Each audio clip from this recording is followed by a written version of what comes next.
Après, c'est les différentes délégations de jeunesse communale que vous avez reporté le congrès ordinaire qui devait se tenir les 12, 13 et 14 mai 2017. Pourquoi avez-vous décidé de reporter le congrès? Merci, cher ami. Je pense que vous me donnez aujourd'hui l'occasion de m'exprimer et donner la vraie version des choses pour le pourquoi du report du congrès de la FENIGESI. Je ne vous apprends rien, mais la FENIGESI est une fêtière, c'est la plus grande fêtière des unions de jeunesse communale en Côte d'Ivoire ici.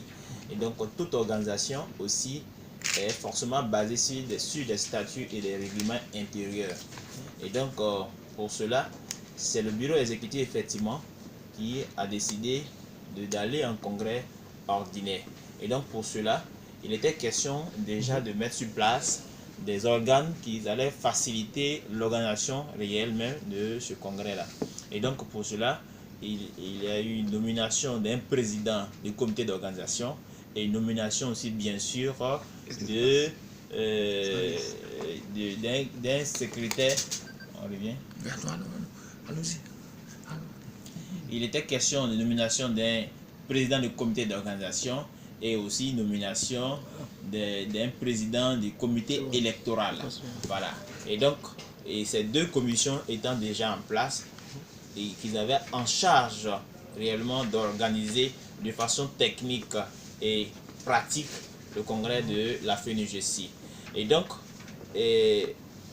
pour cela, la date était déjà fixée pour le 12, 13 et 14 mai 2017. Bien sûr, ici à Abidjan, à Yopougon. Et donc, dans le code électoral, il était bien dit dans le code électoral que à une semaine avant, bien sûr, la date du congrès, le comité électoral devrait déjà publier la liste des candidats retenus selon nos statuts réglementaires et la liste aussi des personnes susceptibles, disons, des personnes qui ont le droit de voter, c'est-à-dire la liste électorale. Et donc, jusqu'à une semaine, les deux listes n'étaient pas encore disponibles. Et ça, c'est pas forcément un problème. Et c'est le 9, c'est-à-dire à 2 jours du congrès, le 9 à 20h, que j'ai reçu un message du comité électoral pour dire que les deux candidats, puisqu'il y avait 2 dossiers seulement qui étaient déposés, que les 2 candidats sont retenus. C'est-à-dire on retient la candidature de les 2 candidats. Qui sont-ils? C'est-à-dire le président sortant, moi-même, et un deuxième candidat. Voilà. Et donc, ce qui n'est pas forcément un problème. Et en principe, dans nos statuts et règlements intérieurs, et même pas forcément la FENIGESI, toute élection, si on publie la liste, il est impérativement demandé aussi au comité électoral de donner un temps pour les contentieux. Mais comment voulez-vous comprendre que, c'est-à-dire, on ne peut pas comprendre qu'on donne la liste des candidats retenus le mardi à 20h et on demande en même temps l'ouverture des campagnes le même mardi à 22h, c'est-à-dire 22h minuit, ouverture de campagne, et puis le lendemain, mercredi, jusqu'à midi, que les candidats ont le temps de déposer, disons, faire des réclamations. Est-ce que vous comprenez un peu ce petit décalage? C'est pas possible. Et donc, malgré tout ça, le lendemain, mercredi, président qui je suis, puisqu'il y avait quelques éléments qui ne sont pas conformes à nos statuts et règlements intérieurs, je dépose une réclamation. Et voilà en bonne et due forme la réclamation déchargée bien sûr par le comité électoral. Je vais vous donner tout à l'heure la copie de ma réclamation. Ça c'est le mercredi à 11h45 minutes, signé par le président du comité électoral lui-même. Est-ce que vous voyez? Et donc, ça c'est le mercredi. Et ce même mercredi, jusqu'au jeudi, je n'ai reçu, c'est-à-dire personne. On ne me fait pas de retour. Le pourquoi est-ce que la réclamation elle est juste ou bien elle n'est pas juste, on ne fait pas de retour pour cela. Et encore, ce qui est encore plus grave, dans les statuts et règlements intérieurs, vous partez voir le statut et règlement d'abord, il a dit que pour le Congrès, c'est les membres du bureau exécutif qui ont le droit, c'est-à-dire qui votent, les 2 commissaires aux comptes et un représentant de chaque union de jeunesse communale, et qui est précisé encore, un représentant de chaque union de jeunesse communale ajout de ses cotisations.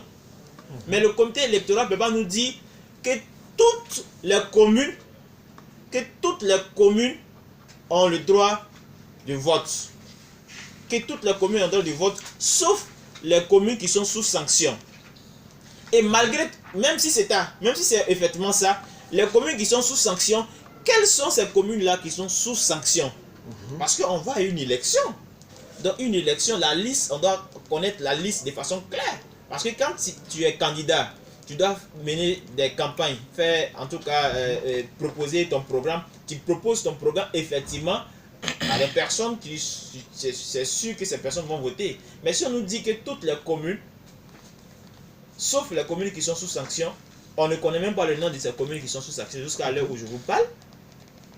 Et puis encore, on ne peut pas nous dire que toutes ces communes-là doivent voter, parce qu'on sait très bien aujourd'hui, à la fin du GC ici, il n'y a pas plus de 10% même des communes qui sont à jour de leur cotisation.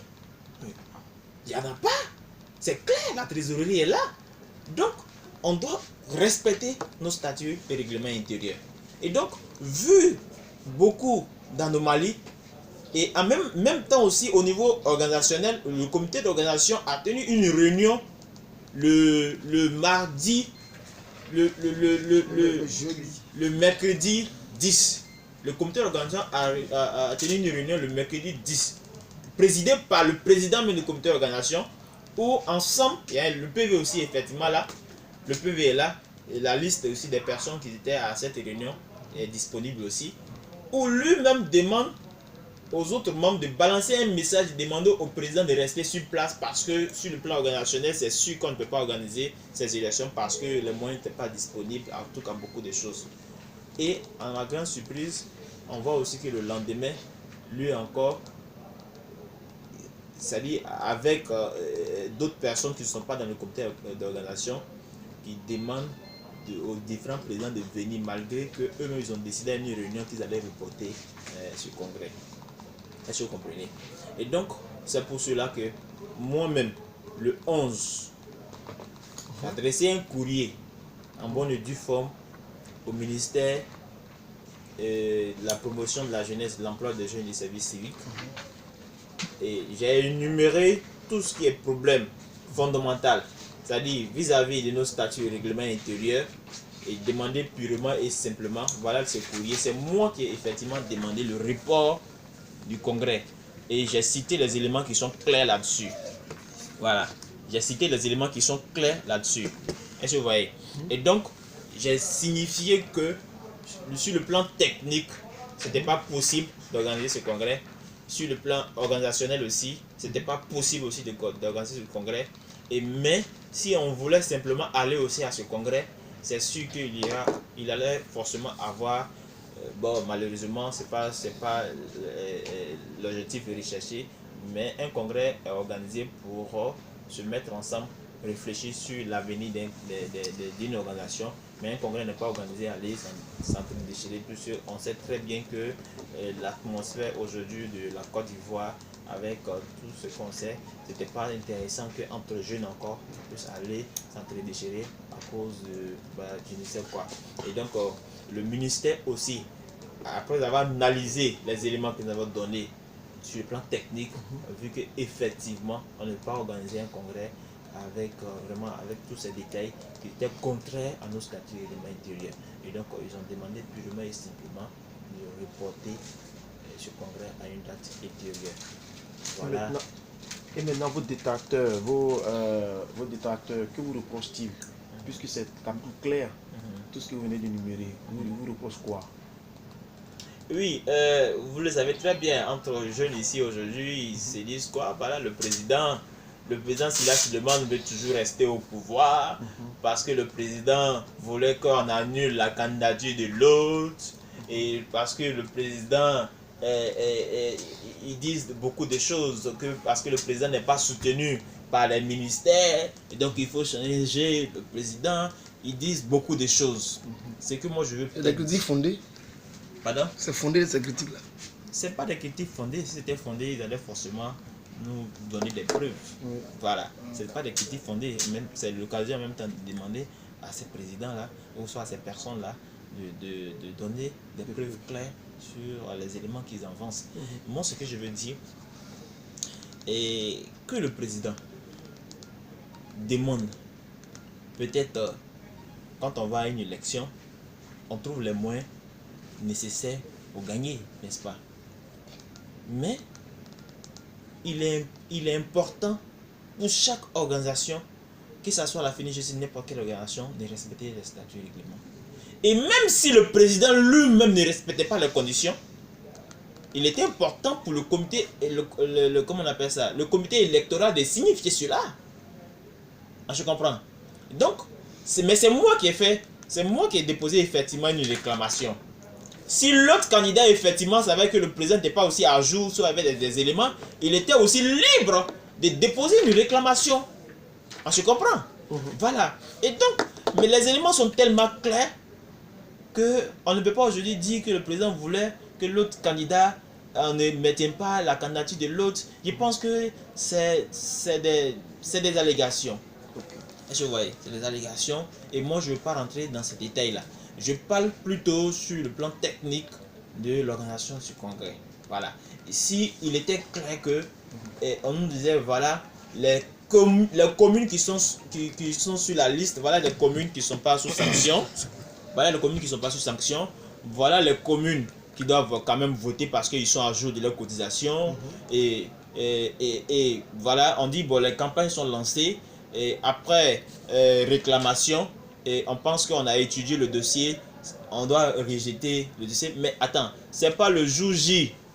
C'est pas le jour J du congrès, ou soit à quelques heures du congrès, on va répondre à comment on appelle ça, la réclamation d'un candidat. C'est pas possible. Mais ce que je peux peut-être vous dire, jusqu'à preuve du contraire, à l'heure où je vous parle, malgré après le congrès, je n'ai même pas reçu même la réponse, c'est-à-dire du comité électoral. Donc j'étais dans mon plein droit de demander ce report. Voilà. Et donc c'est vrai qu'il y a beaucoup de choses. Et même les accusations. Il y a d'autres personnes, même, ils pensent que c'est un élément important. Il y a d'autres personnes qui disent encore que la salle où on devait tenir le congrès, qu'il y a un opérateur économique, une personnalité, disons, qui nous a donné 500 000 francs pour organiser le congrès, que c'est dans les 500 000 francs que moi j'ai enlevé 250 000 francs pour réservation de la salle. Je veux préciser ça à tout le monde. C'est le 4 mai que moi-même personnellement j'ai donné 250 000 francs à la dame pour réservation de salle, la salle. Je l'ai reçu le 4. Et les 250 000 francs c'était le 4. C'est le 9 que l'un des sous-parrains, l'un des parrains coparrains, le 4, j'ai la décharge de ça aussi. Le 4, disons le 9, que l'un des parrains il a donné 500 000 francs. Et on ne peut pas me dire que c'est dans les 500 000 francs que j'ai reçu le 9 là, que j'ai payé. En tout cas, j'ai donné la réservation le 2 et le 4. Est-ce que vous voyez? C'est des choses qui... On n'a même pas besoin de mentir. C'est moi qui ai donné mon argent. Si je ne voulais pas, si je ne voulais pas, oui, si je ne voulais pas effectivement que on puisse organiser le congrès, je n'ai jamais donné personnellement mon argent pour réserver la salle pour tenir le congrès. Est-ce que vous voyez? Et donc, effectivement, comme j'ai vu qu'il y a beaucoup d'anomalies dans l'organisation, purement et simplement, je vais retirer mon argent. Et c'est ce que j'ai fait. Je suis allé purement et simplement retirer mon argent que moi-même j'ai donné. Mais si le comité d'organisation, effectivement, avait déjà les moyens nécessaires pour réserver la salle, ils n'allaient pas se plaindre. Pourquoi il allait retirer ces 250 000 francs? Ils allaient eux-mêmes payer parce que c'est eux qui organisent le congrès. Je comprends. Mais pourquoi ça fait mal quelqu'un qui allait donner son argent, qui va reprendre son argent, pourquoi ça fait mal? C'est lui qui a donné son argent, c'est lui qui va reprendre son argent. Maintenant, si l'organisation sait effectivement qu'il y avait l'argent, comme ils disent qu'il y avait l'argent, pourquoi ils n'ont pas pu payer? C'est qu'il y a un problème. Quand on ne m'accuse pas pour dire que j'ai donné l'argent et puis j'ai repris. Je n'ai pas donné l'argent de quelqu'un, c'est moi-même mon argent que j'ai donné et c'est moi-même mon argent que je suis allé retirer. Que les gens quand même soient quand même sincères de dire la vérité. Et ces accusations, je ne vais pas l'accepter. Et ce que je veux peut-être dire, la FENIGESI va bel et bien organiser ce congrès. Nous allons organiser ce congrès. Mais le temps nécessaire pour organiser ce congrès, nous allons organiser ce congrès selon nos tests. Mais avez-vous une date approximative? C'est vrai que ce n'est pas encore fixé, mais est-ce que vous comptez le tenir quand? Avant la fin de l'année, après? On ne peut pas tout de suite vous dire la date exacte de la tenue de ce congrès, mais c'est que je peux peut-être promettre tous les présidents et tout le monde, nous allons respecter. Avant que le président Sylla laisse sa place là, on va respecter en tout cas de façon claire nos statuts et règlements intérieurs avant d'aller à ce congrès. Et je demande... Notamment quoi? Respecter, c'est-à-dire quels sont les points que vous voulez faussement qu'on respecte? Voilà, les points qu'il faut respecter. Par exemple, on ne peut pas aller à un congrès si disons, les personnes qui composent le congrès ne sont pas à jour. Donc il faut effectivement amener les uns et les autres à être à jour. Pas seulement à jour de leurs cotisations, mais aussi être dans son mandat. Parce que il faut être dans ton mandat pour avoir dans ton mandat et puis être à jour de ses cotisations et puis des personnes qui ne sont pas sous sanction. En tout cas, c'est des choses qui seront respectées à la lettre. Et bien sûr, ça serait sous la supervision des deux ministères de tutelle. Sous la supervision des deux ministères de tutelle, c'est-à-dire le ministère de l'Intérieur et le ministère de la Jeunesse. Et ça, je peux promettre en tout cas à tout le monde. Voilà.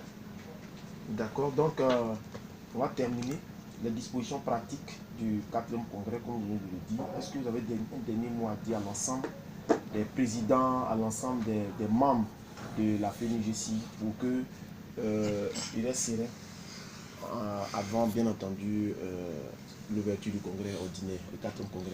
Ok. Ce que je voulais peut-être dire tout de suite, je voulais sincèrement m'excuser auprès des présidents. Malgré le report du congrès, il y a des présidents quand même qui sont venus. C'est les présidents, je leur dois respect et considération. Et c'est vrai qu'ils voulaient venir juste à la source pour comprendre effectivement ce qui se passe. Ils sont venus jusqu'ici à Abidjan. Je n'ai pas connaissance de la présence ici à Abidjan. C'est pour cela que je ne suis pas allé à la rencontre de ces présidents à Yopougon. Donc je présente mes excuses à ces présidents. Et pour dire que individuellement je vais revenir à ces présidents et puis dire le pourquoi de façon détaillée, parce que 10 minutes ne peut pas suffire quand même d'expliquer tous ces éléments. Je présente mes excuses à ces présidents-là pour dire que ce n'est pas fait exprès, mais c'est seulement je n'ai pas reçu l'information du fait qu'ils étaient là. Il y avait au moins minimum 15 présidents sur les 197 présidents qui étaient quand même venus. Même si c'était un seul président, il était important pour moi quand même d'aller vers ce président-là et puis dire le pourquoi et lui dire bonne arrivée et de donner la route aussi pour qu'il puisse repartir. Mais ce que je voulais dire et rassurer les présidents, le président Sylla et le bureau de la FENIGESI, nous sommes venus pour une mission de la jeunesse. Et pour la mission de la jeunesse, il est important que nous, en tant que jeunes, on doit quand même apprendre maintenant à respecter la loi. Et donc pour respecter la loi, ça commence maintenant ici. Je veux rassurer tout le monde que le congrès de la FENIGESI aura bel et bien lieu. Et donc que tous les présidents s'apprêtent. La date qui sera donnée, ils vont venir à ce congrès. Et maintenant que les uns et les autres, que ça soit clair chez tout le monde, c'est la FENIGESI. C'est la FENIGESI qui organise le congrès. C'est la FENIGESI qui organise le congrès. Les ministères ne sont les ministères ne font que accompagner la structure pour mieux organiser. Mais ce n'est pas les ministères qui organisent. Les ministères ne font que nous accompagner seulement pour bien organiser. Et donc pour cela, je salue déjà la participation, l'assistance des 2 ministères de tutelle. Voilà. Et donc je veux véritablement m'arrêter là pour toutefois féliciter et puis dire merci encore à la jeunesse. Vive la jeunesse, vive la FEDEGESI. Merci.